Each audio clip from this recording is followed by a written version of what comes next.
What's going on, guys? This is Kaisho. Welcome back. So we are back with another video. So in this video, we're going to cover top 5 tech cards to play in March 2025 OCG format. So we are going to cover the most unconventional, most interesting, and most spiciest tech cards that we can play in the remainder of March format. So before we venture on our top 5, we are going to assimilate what is the meaning of tech cards on my own dictionary, no? So cards that see seldom play on the side deck and sometimes main deck of most people. So these cards are not really represented enough on most people's side deck and even main deck. And also, despite being unpopular, these cards can have so much value against the meta decks on the format.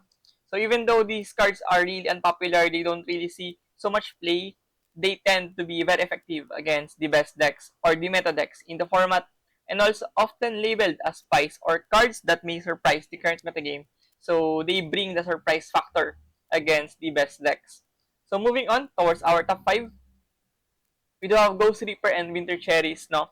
So this is the Ghost Sister that had the shorter end of the stick, considering that other Ghost Sisters are much more prevalent in the modern Yu-Gi-Oh! No? We do have Ash Blossom and things like Ghost Bell, Ghost Ogre. Those are much more played in regular basis above Winter Cherries, but now we do have find the correct format to play Winter Cherries for quite some time already, no? We do have the Winter Cherries on our top 5. Moving on towards the description of Ghost Reaper and Winter Cherries, it rips out the most problematic extra deck monsters. So if you are going to face the meta decks out there, you are inevitably going to face off against one of the most terrifying monsters in the game. We do have Detonator, and Malice also relies on their White Binder, and stuff like Apollousa and Baron de Fleur are also huge negation threats as well. And things like Blue Eyes, no, and Orcus does rely on their extra deck as well with the Spirit and Orcus links. So it can be a way to cancel out those monsters, and also fantastic against the top 2. So we do have the top 2 best decks in this meta. We do have Ryzil at first and Malice at second. Both loses towards the Ghost Reaper and Winter Cherries. Their Detonator and White Binder is very integral towards the playthrough of those two decks. And next would be Ghost Reaper can be utilized even better on spacious extra deck archetypes. So when you're playing decks like Regenesis, for example, and stuff like Affluanderies and Eldritch and Runic Labyrinth, those decks can have a very spacious extra deck. So you can fit in various types of monsters and targets for the Ghost Reaper. You can fit in the Detonator, the Spirit, the White Binder, the Azamina Fusion, and even on the Orcus and other stuff like Christian, no? So you're able to fit in so many targets for Winter Cherries if you have a spacious extra deck. And moving on towards the meta decks that can be toppled with Winter Cherries, we do have Malice with the White Binder, and Brazil with their Detonator, and Blue Eyes with their Spirit. Those three are really integral for them, and you have the Winter Cherries to eradicate those monsters on their extra deck. Moving on next, we do have the top 4 on our list. We do have Simul Archfiends. So, a card that functions the same manner like D-Barrier but a more versatile one. It also uh, recuperates the Link monsters in the game, and I do think that it can be a really nice tech card going first in this meta game.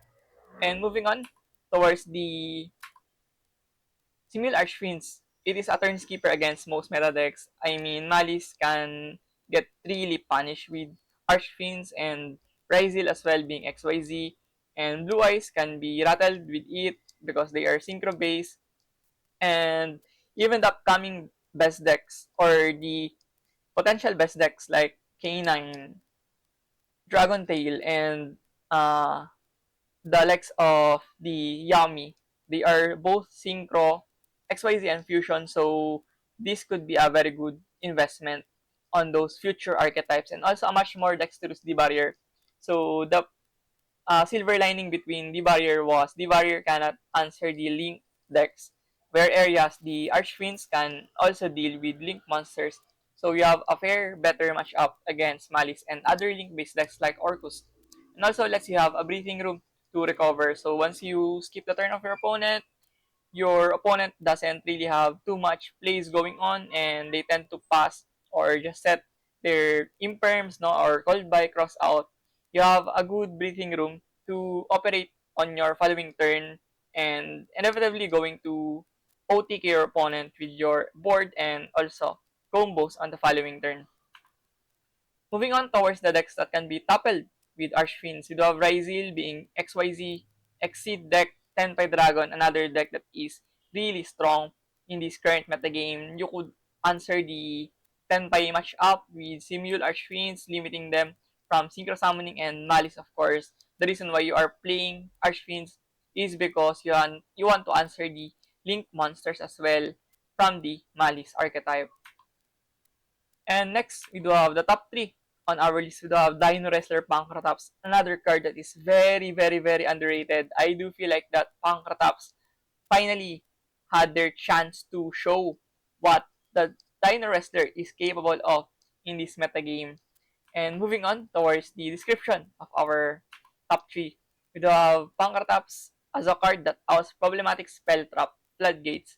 So, if you're an avid follower of the format for quite some time already, you would know that Samuel Limit, Skill Drain, stuff like Forcing Stone from Labyrinth, no, and Runic, and a bunch of floodgates are very present on most side decks because it eliminates the playthrough of your opponents. Once you set up your board with summon limit, skill drain, they are inevitably going to lose with your resources on your field and paired with the floodgating effect of your counter, or rather continuous trap. So Pankratops can deal with that, being a quick effect monster that can target those floodgates and eliminate them in the board. So yeah, it's really functional on that regard, and also can out problematic monsters on the board. So we do have a Palooza sometimes having only 1/6 attack, or the floodgating monsters like the border and stuff like uh, the Ryo from Metabit and Eldritch, you could also answer them with the Pankratops, and also offers an extra body with high attack output. So even though you technically don't want to use the destroy pop effect of Pankra, it is still a 2/6-bit stick and it can help you dish out the right amount of damage to finish off your opponent. Moving on towards the decks that can be toppled with Dinowrestler Pankratops, Dover Genesis, the most notorious control deck at the moment. You're going to answer those. There can be only one, summon limit, skill drain, all of those stuff on their back row using Pankratops. And Runic, of course, still relevant, still valid. It can still perform in this metagame. And Labyrinth, the evergreen Labyrinth, a lot of control players tends to play Labyrinth with some kind of floodgates and high impact trap cards, no? So you could deal them with pankratops.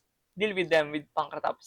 And moving on towards the top 2 on our list, we do have Change of Heart, a card that is probably even older than me, but it is still seeing some traction and play recently, especially on major regions, Japan, South Korea, and China. We have seen the inclusion of Change of Heart back again.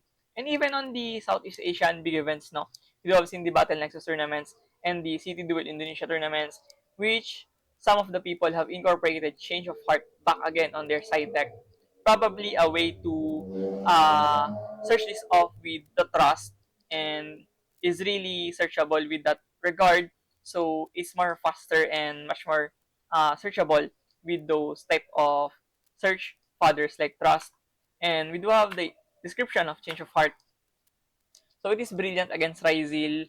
I mean, you could take control the detonator on their field, and they can really be punished without some kind of protection if they don't run judgment, if they don't run anti-spell fragrance, and they don't have any way to answer the change of heart. You could be really going to have a good amount of threatening position against Ryzil.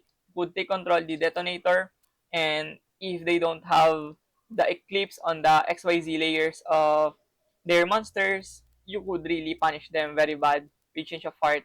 And also lets you break tricky boards if your opponent does have some sort of situation where you need to take control their monster, or you don't wanna go through the negations of that monsters and they don't have omni negates. It can be a good solution for that instances, and also can avoid floating effects if your opponent does have graveyard and banish and other floating effects on their monster on top of their field effect. You could also avoid those problems from ever happening once you take control of their monster and use them on your own accord.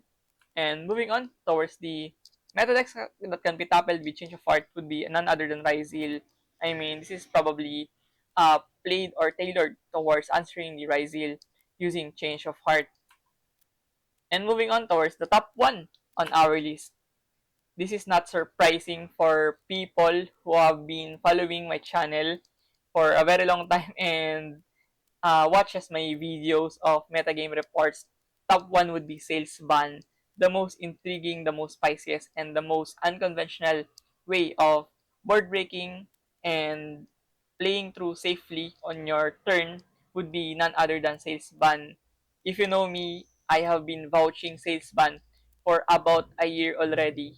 I am really passionate about the strengths of Sales Ban and how can it be so advantageous on your playthrough using this side deck option of Sales Ban and even main deck if you have the correct deck to properly use it. And we do have Sales Ban as our top one. So moving on towards the description of Salesban, it is one of the most impossible cards to be play around. I think this is a slower cross-out designator, but on the contrary, you don't need to cause a banish or a way to use the Salesban using one of your monsters on the deck, unlike the cross-out designator, and potentially you halt anything going on your opponent once you declare that particular card. So you stop them from ever playing that card on that turn. And it's really massive against Ryzeel.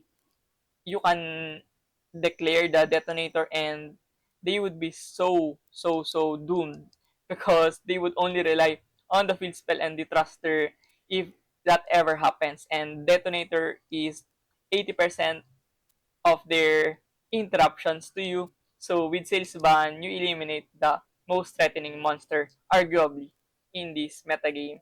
And also can be very impactful against the format, especially if you have done your homework. So not only on the best decks like Ryzeel, no, and declaring a Pulusa on Orcus or Malice or White Forest, it can be so valuable against different matchups. If you know what you're facing against, if you know what are the choke points, what are the most collateral monsters on their field, what are the monsters that may threaten you, what are the cards that may hurt you, on the process, Sales Ban is really good to avoid almost all of those problems as long as you know what you are dealing with. So I really think that this is a very valuable card and this is very worthy of main decking inclusions of some people that are running Sales Ban on decks like Blue Eyes and stuff like Malice and Ryzeel to some degree. So I just think that Sales Ban is really that good to be not number one on our list. And also versatile going first as well. The really solid foundation of Sales Ban is it can be also used going first. If you are uh, player that doesn't want to face Nibiru, Droll, and other certain hand traps like Imperm Veiler that may hurt your combo, may stop you from playing the game, or may just interrupt your desired end board. Sales Ban is one of the best cards that can act as a crossout designator for you and eliminating those problematic hand traps and interruptions in the game using Sales Ban, especially if they are not quick effect. So you eliminate those problems and you get to combo off without any hesitations. So moving on towards the decks that can be tackled with Salesban, we do have a ton of matchups that can be dealt with Salesban. We do have Ryzeel with their Detonator, and of course, the Blue Eyes White Dragon using the stuff like their Spirit and other cards like True Light, no? And inevitably, they're going to consume their drill beam for your sales ban and you get so much interactions with blue eyes using sales ban and Tenpai Dragon, a deck that doesn't really fancy going first but their hand trap options on their hand like Droll, Bell, stuff like Bestial, all of those stuff are really threatening on your playthrough experience. So sales ban can also halt their hand trap interruptions. And we do have the Regenesis, another deck that is really powerful going first. You technically doesn't have any way to interact with Regenesis if you don't have board removals, back row hate, and stuff like spot removals on their field, no? So Sales Ban can be just a direct counter against Regenesis interruptions or their continuous trap and other lingering effects on their field, and also playing around certain floodgates and high impact trap cards of Regenesis. So yeah, that sums up our top 5 tech cards in March 2025 OCG format post-Alin. So if you found this video informative and helpful, please consider subscribing. It definitely motivates me a lot to keep providing this content for you guys. So once again, thank you for watching. See you on the next one. Peace.